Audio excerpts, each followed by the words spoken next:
Dans le cadre de la commémoration des 80 ans de la libération de la ville de Sélestat, la Bibliothèque humaniste accueille une exposition qui revient sur les défis auxquels l'institution a dû faire face durant la Seconde Guerre mondiale.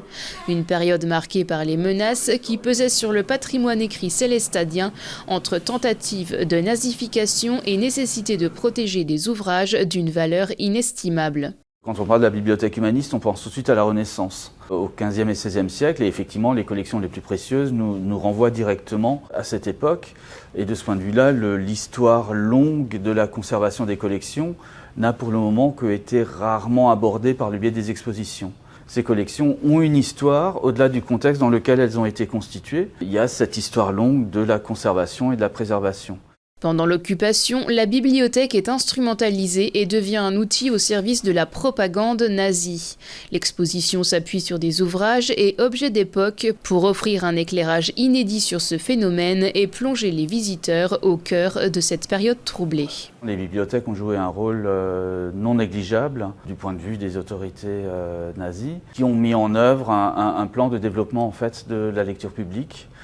Par le biais des Volksbüchereien, les bibliothèques populaires, qui ont été dotées d'ouvrages spécifiques dans lesquels on trouvera de la littérature de propagande, mais aussi des grands classiques de la littérature allemande ou des incontournables comme, pour ce qui est de la bibliothèque nazie de Sélestat, une édition du Don Quichotte de Cervantes.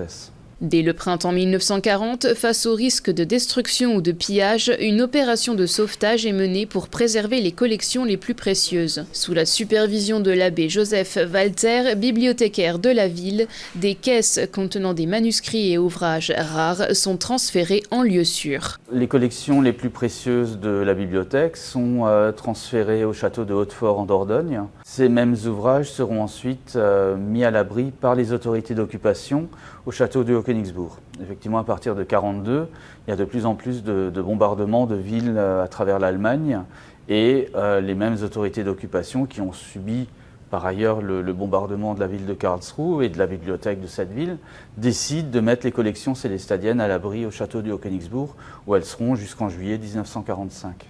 Bien que les œuvres les plus précieuses aient été mises à l'abri, la bibliothèque humaniste reste en activité sous l'occupation. Les collections qui préexistaient, je dirais avant l'occupation, au sein même de la bibliothèque municipale de Sélestat, aux bibliothèques humanistes, elles ne seront absolument pas impactées en fait. Il n'y a pas eu de tri des collections dans le sens de l'idéologie dominante. À ces collections qui préexistent et que l'abbé Joseph Walter arrive à préserver, vont se rajouter les collections développées dans le cadre de la lecture publique, à l'image de ce qu'on peut voir juste à côté de moi.